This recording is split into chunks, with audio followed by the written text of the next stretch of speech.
Linear sum और direct sum of two subspace. Linear sum and direct sum, इसी का भी है linear sum and direct sum. Linear sum and direct sum, sum of two subspace, of two subspace. दो उप समष्टियों का रैखिक और सरल, रैखिक योग एवं सरल योग। दो उप समष्टियों का रैखिक योग एवं सरल योग, एवं सरल योग। तो इसको परिभाषित कैसे करेंगे? माना VF फील्ड F पर, फील्ड F पर एक सदिश समष्टि, एक सदिश समष्टि W1 और W2 व W2 VF के दो सदिश उप समष्टि हैं। दो सदिश उप समष्टि,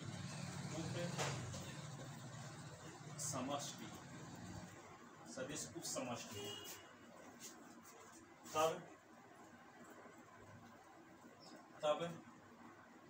W1 व W2 के रेखीय योग को,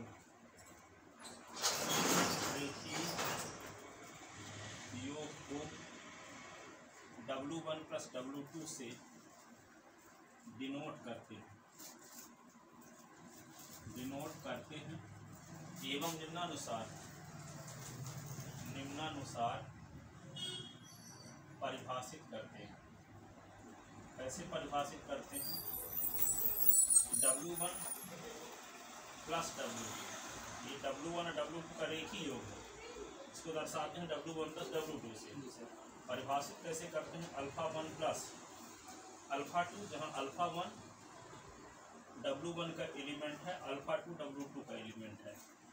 W1 और W2 के रेखीय योग का हर एक एलिमेंट W1 के एक एलिमेंट और W2 के एक एलिमेंट के योग के रूप में लिखा जाएगा। ठीक है ना? W1 के एक एलिमेंट W2 के एक एलिमेंट के योग के रूप में लिखा जाएगा। W1 और W2 के रेखीय योग का मेंबर, W1 और W2 के रेखीय योग का हर एक सदस्य W1 के एक अवयव और W2 के एक अवयव के योग के रूप में लिखा जाएगा। ठीक है ना?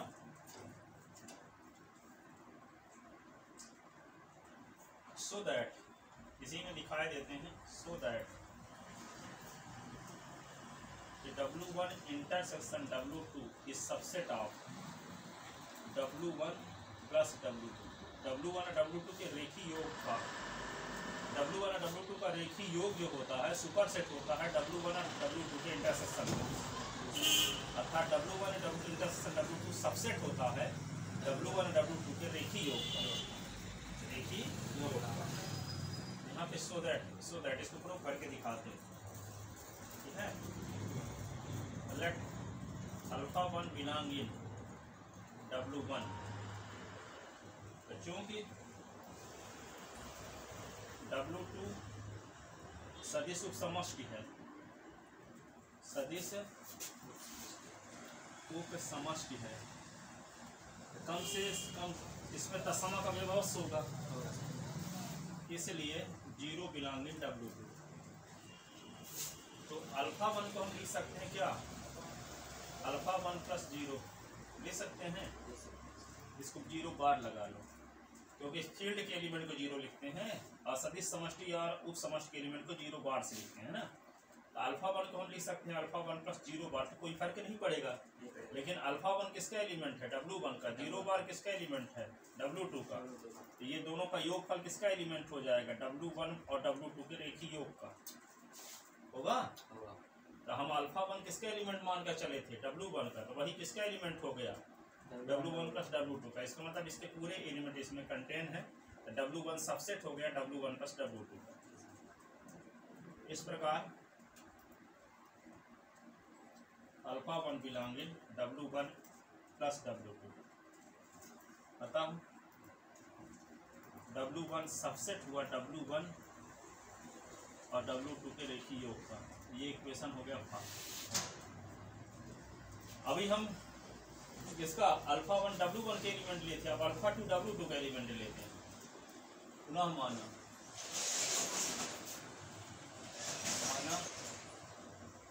अल्फा 2 बिलोंगिंग W2 और 0 बिलोंगिंग W1, तो क्या हो जाएगा ये 0 बार प्लस अल्फा 2 को लिख सकते हैं 0 बार प्लस अल्फा 2।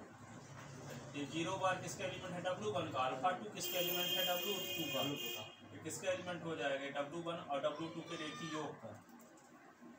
ठीक है, जो अल्फा 2 एलिमेंट बिलोंग कर गया किसको, W1 और W2 के रेखीय योग का। जो W2 का एलिमेंट लिए थे वही कहाँ चला गया, W1 प्लस W2 में चला गया। इसका मतलब W2 के पूरे एलिमेंट इसमें कंटेन। ठीक है, इस प्रकार अल्फा 2 बिलोंगिंग W2 के लिए हम पाते हैं क्या पाते हैं, अल्फा 2 बिलोंगिंग W1 और W2 का लीनियर सम। ठीक है, इसका मतलब ये हुआ कि W2 सबसेट है W1 और W2 के रेखीय योग का। ये इक्वेशन हो गया सेकंड। अब फर्स्ट सेकंड के दोनों साइड का क्या करें, इंटरसेक्शन ले लें। 1 और 2 के दोनों साइड का इंटरसेक्शन लेते हैं, तो इसका ये W1 सर्वनिष्ठ, ये W2।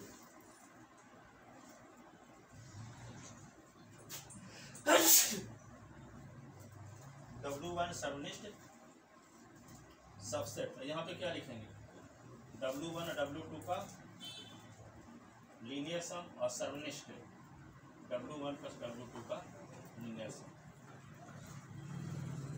W1 union intersection W2 इस सबसेट ऑफ समान समुच्चय का इंटरसेक्शन वही समुच्चय होता है। यही आएगा, ये तो प्रूव करना था आगे, क्योंकि जानते हो कि A इंटरसेक्शन A बराबर A होता है। A इंटरसेक्शन A बराबर क्या होता है, लिख लिए थे ना।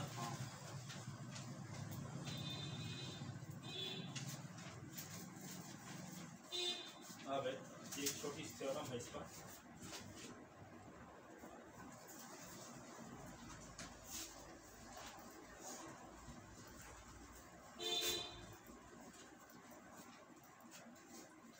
एक वेक्टर स्पेस की दो उप समष्टियों का लीनियर सम DF का वेक्टर सब स्पेस होता है। थ्योरम ये है,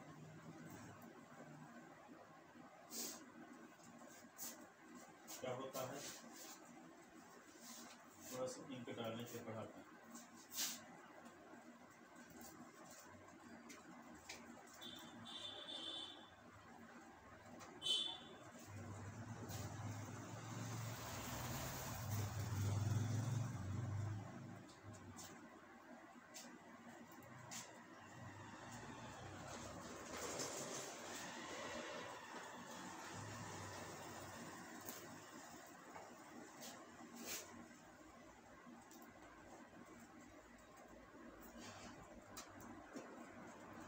देखो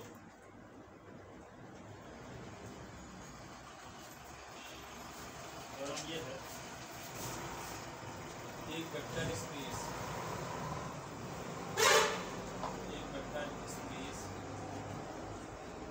की दो वेक्टर स्पेस की दो सब स्पेस वेक्टर स्पेस के दो उप समष्टियां सब स्पेस उप समष्टियां सब स्पेस का रेखीय योग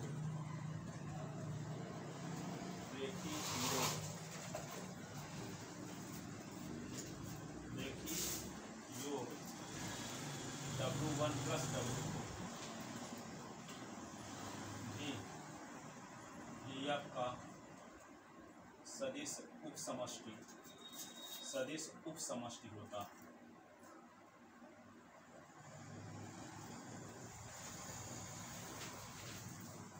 देखो इसका प्रूफ माना फील्ड एफ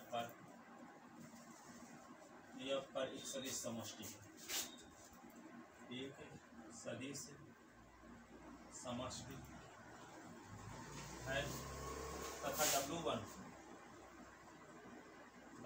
व W2 VF के दो सदिश उपसमष्टि हैं, दो सदिश उप समष्टि। अब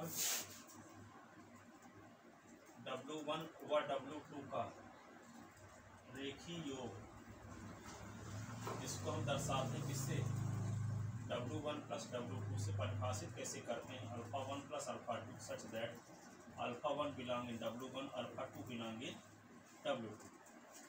W1 और W2 के रेखीय योग का हर एक एलिमेंट W1 के एक एलिमेंट और W2 के एक एलिमेंट के योग के रूप में लिखा जाएगा। ठीक है, अब हमें सिद्ध करना है कि W1 प्लस W2 भी आपका सदिश उपसमष्टि है। अब हमें सिद्ध करना है,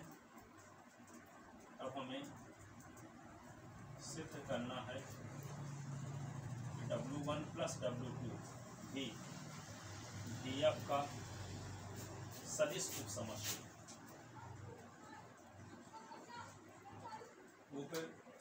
है, सदिश उपसमष्टि है।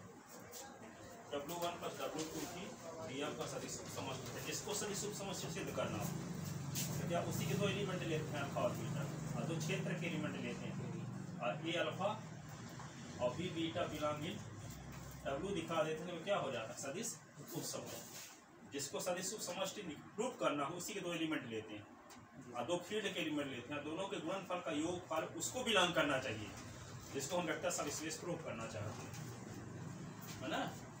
हमको किसको प्रूव करना है, W1 प्लस W2 को वेक्टर सबस्पेस प्रूव करना है। किसी के दो अल्फा लेंगे, दो एलिमेंट लेंगे अल्फा और बीटा, और फील्ड के दो एलिमेंट लेंगे ए और बी, और दोनों के गुणनफल का योगफल यदि इसको बिलोंग कर जाता है तो वेक्टर सबस्पेस हो जाएगा। यही ना तरीका, देखते हैं। सदिश उपसमष्टि है, देखो यहाँ पे जीरो को आप लिख सकते हो, जीरो को 0 बार प्लस 0 बार, 0 बार प्लस 0 बार के किसका एलिमेंट हो जाएगा, W1 प्लस W2। इसका मतलब W1 प्लस W2 में कम से कम आइडेंटिटी एलिमेंट तो होगा करेगा, और कुछ बचा है ना। इसका मतलब क्या हुआ कि W1 और W2 is not equal to 5। इसका मतलब क्या हुआ, W1 प्लस W2 एक नॉन एम्प्टी सेट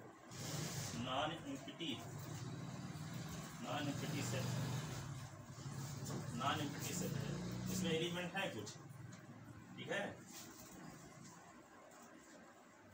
इसलिए हम दो एलिमेंट मानते हैं। लेट अल्फा और beta belong in W1 plus W2। तो जब अल्फा और बीटा दोनों W1 और W2 के एलिमेंट हैं, तो W1 और W2 के लीनियर सम का जो एलिमेंट है वह W1 के एक अवयव और W2 के एक अवयव के योग के रूप में है। अल्फा भी दो अवयव के योग के रूप में होगा, बीटा भी दो अवयव के योग के रूप में होगा। लिख लेते हैं, क्या लिख लेते हैं कि अल्फा बराबर अल्फा 1 प्लस अल्फा 2 एवं बीटा बराबर बीटा 1 प्लस बीटा 2, जहाँ अल्फा 1 और beta 1 belong in W1, alpha 2 और बीटा 2 बिलोंग इन W2।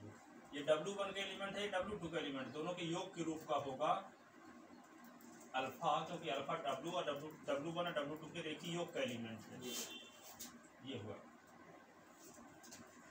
अब ये आप जानते हो कि अल्फा 1 और बीटा 1 ये पहला वाला एलिमेंट है, ये पहला वाला एलिमेंट किसका एलिमेंट होगा, W1 का। इसका दूसरा एलिमेंट, इसका दूसरा एलिमेंट W2 का।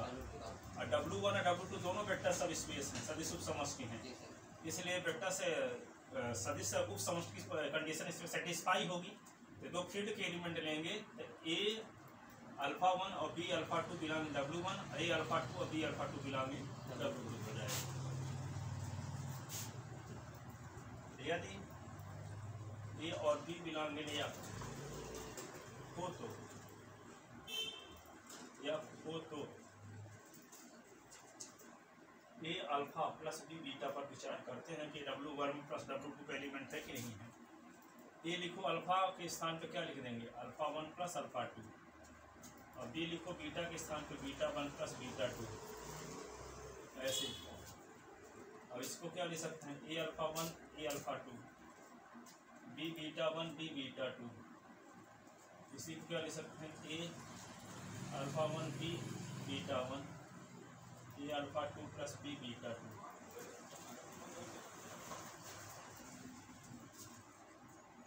जब देखो अल्फा 1 अल्फा 2, देखो अल्फा 1 और बीटा 1, अल्फा 1 बीटा 1 किसका एलिमेंट है, W1 का। ए और बी फील्ड के एलिमेंट है, तो इसका एलिमेंट कहलाएगा W1 का, इतना ये W2 का कहलाएगा। अल्फा 2 और बीटा 2 किसके एलिमेंट है, W2 के। ए और बी फील्ड के एलिमेंट है, और W2 वेक्टर सब स्पेस है, इसलिए ए अल्फा बी बीटा W2 के एलिमेंट होंगे। तो यहाँ ए अल्फा बी बीटा क्या है, एक W1 के एलिमेंट एक W2 के एलिमेंट के योग के रूप में टूट गया। इसका मतलब क्या हुआ कि ये भी W1 प्लस W2 का एलिमेंट।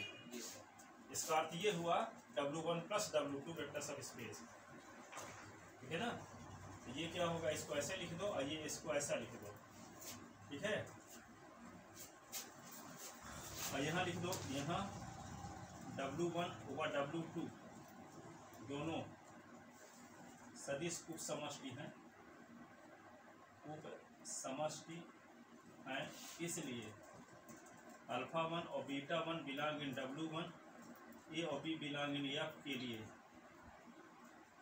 क्या होगा, A alpha 1 B alpha 2 belong in W1, alpha 2 और बीटा 2 बिलोंग इन W2, और ए और बी बिलोंग इन एफ के लिए क्या होगा, A alpha 2 plus B beta 2 belong in W2। ये W1 का, ये W2 का एलिमेंट हुआ। यहाँ पे क्या लिख सकते हैं इसी को, ए अल्फा 1 और बी बीटा 1, ए अल्फा 2 और b beta 2 belong in W1 plus W1 plus W2। इसका मतलब क्या हुआ कि ए अल्फा और b beta belong in W1 plus W2। बता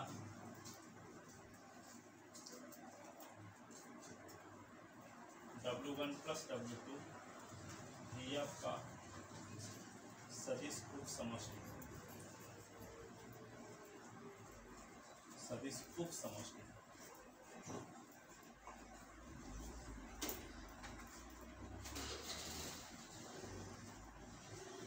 ठीक है, लिख लिया इतना। अब direct sum of two subspace, direct sum, अभी तो लीनियर सम बताए, लिखो direct sum of two subspace, direct sum of two subspace, subspace दो सदिश उप समष्टियों का सरल योग, दो सदिश उप समष्टियों का सरल योग, सरल योग रैखिक योग या रेखी योग, ठीक है। तो यहाँ पे सरल योग क्या है, यहाँ भी क्या होगा, देखो थोड़ा अंतर क्या है इन दोनों। माना फील्ड एफ पर, फील्ड एफ पर एक सदिश समष्टि है, एक सदिश समष्टि है, तथा W1 और W2 व W2 DF के दो सदिश उप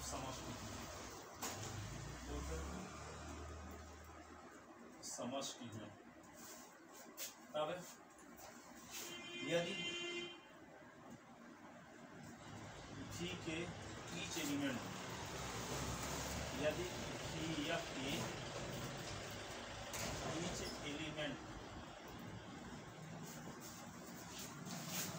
ईच एलिमेंट गामा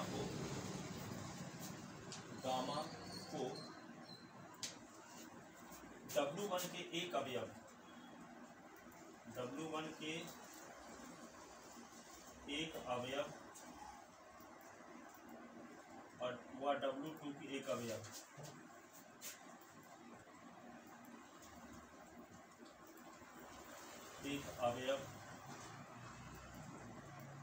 के योग के रूप में अद्वितीय प्रकार से लिखा जा सके, अद्वितीय प्रकार से लिखा जा सके, तब ही W1 और W2 का सरल योग कहलाता है। तब भी W1 व W2 का सरल योग, इंग्लिश में बोलते हैं डायरेक्ट सम कहलाता है।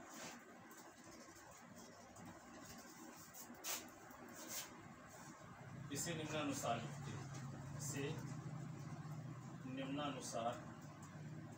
लिखते हैं,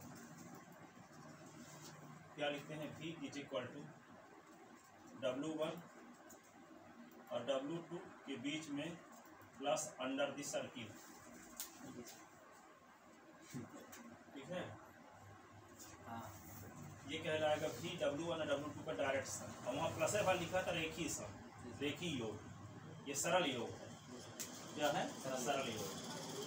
इसका मतलब ये हुआ V का हर एक अवयव W1 के एक अवयव और W2 के एक अवयव के योग के रूप में केवल एक ही प्रकार से लिखा जा सकता है, और वहाँ पे रैखिक योग में कई प्रकार से लिखा जा सकता है, ठीक है। वहाँ अल्फा का निरूपण अद्वितीय नहीं है।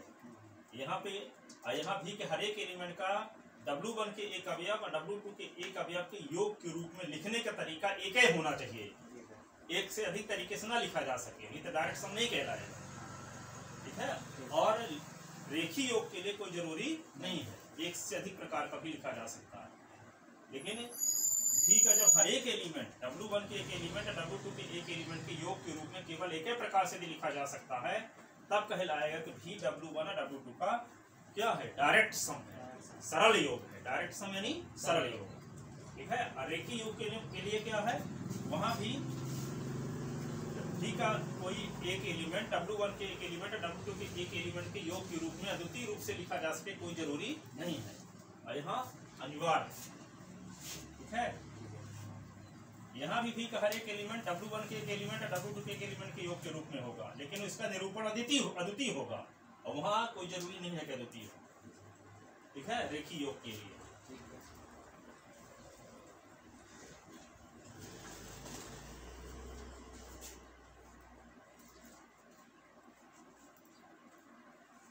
अब देखो, एक नोट लिखो, ऑब्जेक्टिव में कभी पूछा जाता है।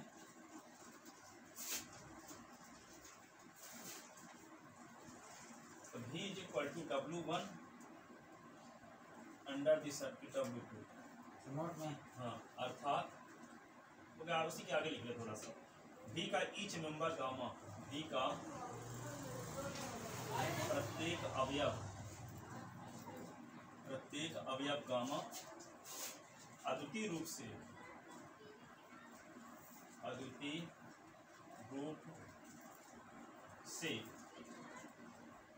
Gamma is equal to alpha plus beta के रूप में लिखा जा सके,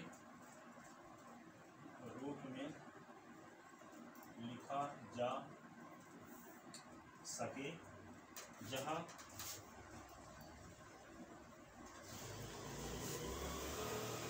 alpha belong in W1 and beta belong in W2। ऐसी उपसमष्टियों W1 और W2 को ऐसी उपसमष्टियों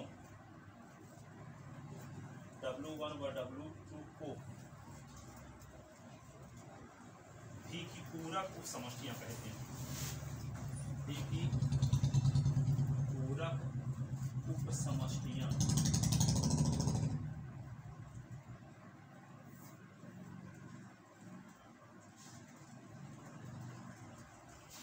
ऐसी उप समष्टियों W1 और W2 को V की पूरक उप समष्टियां कहते हैं। यदि V का हर एक अवयव W1 के एक अवयव W2 के एक अवयव के योग के रूप में दूसरी प्रकार से लिखा जा सकता है, इसी कंडीशन में V कहलाएगा W1 और W2 का सरल योग। ठीक है, V कहलाएगा W1 और W2 का सरल योग, और W1 और W2 V के क्या कहलाएंगे? पूरक उप समष्टियां। V कहलाएगा W1 और W2 का डायरेक्ट सम, और W1 और W2 क्या कहलाएंगे? V की पूरक उप समष्टियां, है ना? देख लेते ना। एक बात है, एग्जाम्पल लेते हैं, इससे दोनों बात को क्लियर करते हैं कि रैखिक योग और सरल योग में अंतर क्या है। बात क्लियर हो जाएगा उस एग्जाम्पल से। जैसे क्वेश्चन है, यदि V is equal to V3R की दो सब स्पेस की दो उप समष्टियां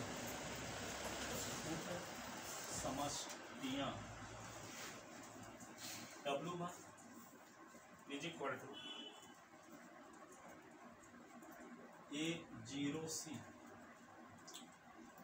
A, belong in R such that, यहाँ W2 सी है, हाँ सी है, 0, B, C such that B और C बिलोंग इन R, और B और C बिलोंग इन R। तो दर्शाइए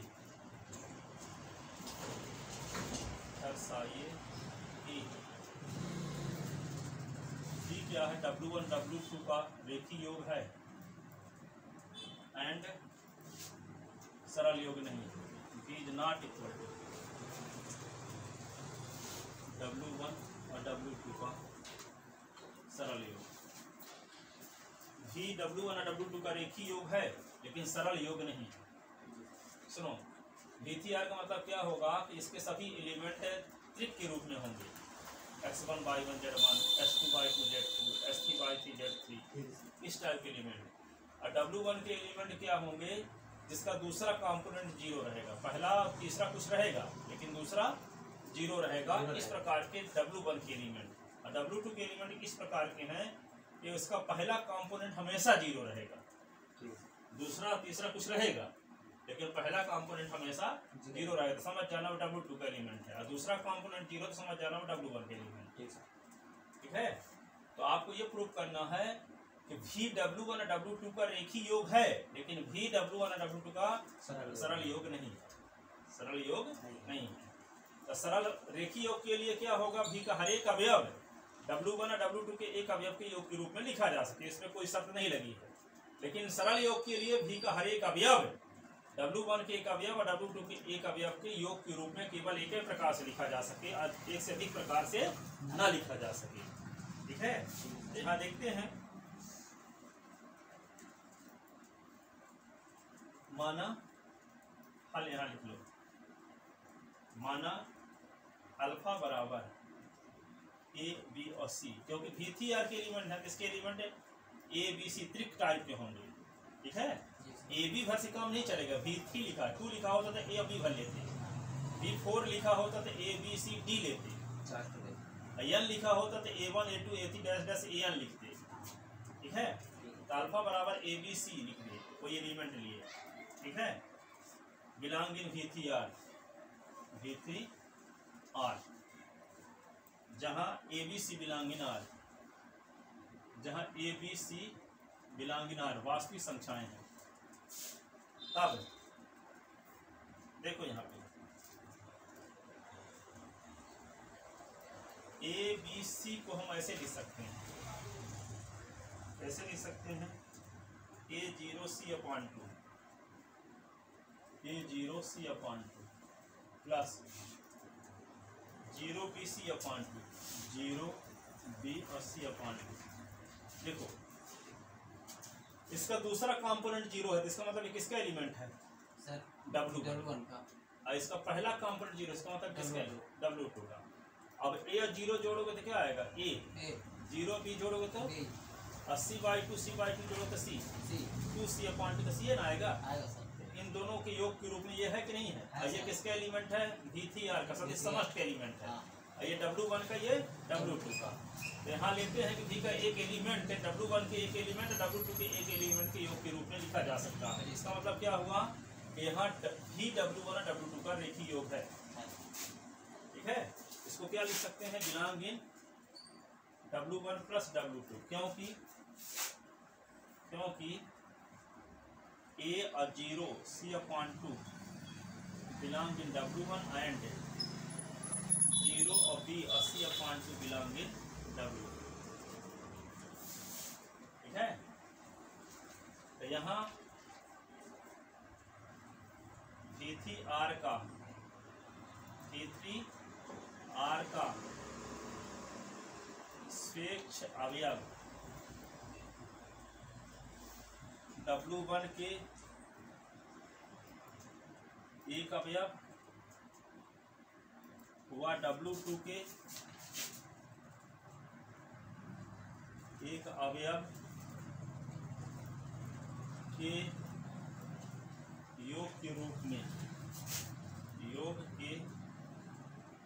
में लिखा जा सकता है,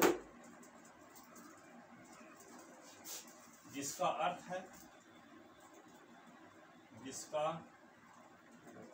है कि भी का प्रत्येक अवयव W1 के एक अवयव हुआ W2 के एक अवयव के योग के रूप में लिखा जा सकता है,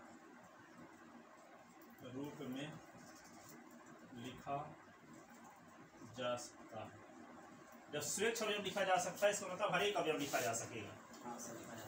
ठीक है, इसलिए भी W1 और W2 का क्या है? रेखीय योग है। इसलिए भी W1 व W2 का रेखीय योग है, अर्थात V बराबर W1 plus W2। Direct sum क्यों नहीं? ये दिखा दें कि हम V का कोई एलिमेंट लें और उस एलिमेंट को W1 के एक एलिमेंट और W2 के एक एलिमेंट के योग के रूप में दो प्रकार से दिखा दें, तो ये हो जाएगा। तो इससे अल्फा का निरूपण अद्वितीय नहीं है। जब अल्फा का निरूपण अद्वितीय नहीं है तो एक डायरेक्ट सम का एलिमेंट यानी कि W1 और W2 का डायरेक्ट सम नहीं होगा। ठीक है ना? तो एक तरीका तो ये था कि हम V3R के एक स्वेच्छ एलिमेंट को इस तरीके से लिख सकते हैं। एक और तरीका है कि हम इसी एलिमेंट को और तरीके से लिख सकते हैं। साथ ही देखो आगे, साथ ही alpha is equal to ABC is equal to, इसको हम क्या लिख सकते हैं? हम A0 C/2, A0 C/2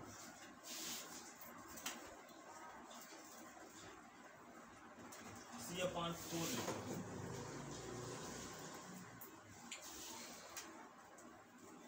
और फिर 0B 3C/4।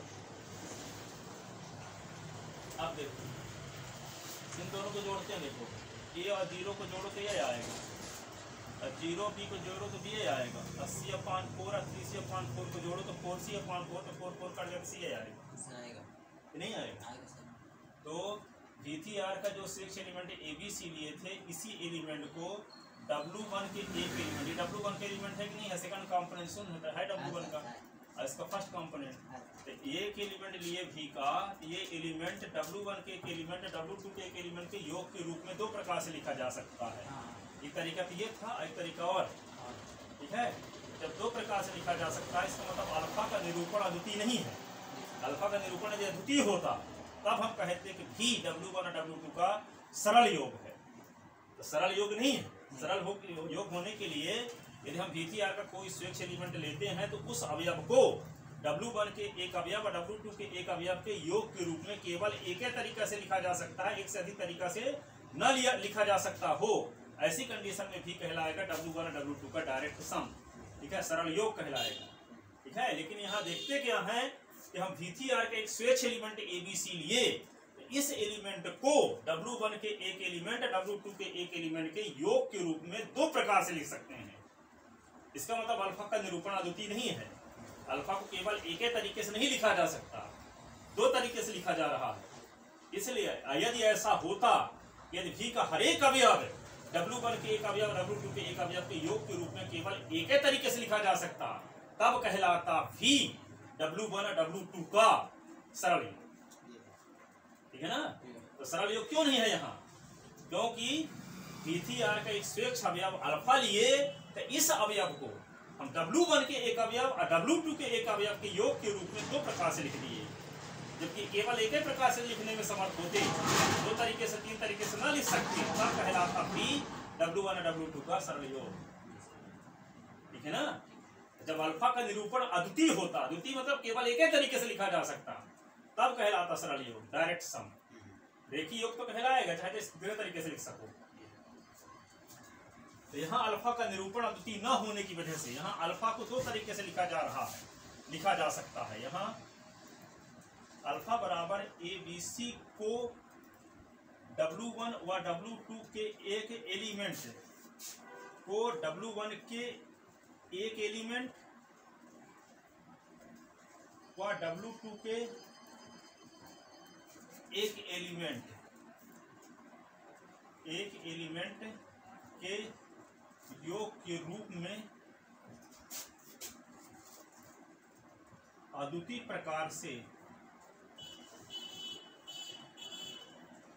व्यक्त नहीं किया जा सकता, अद्वितीय प्रकार से व्यक्त नहीं किया जा सकता।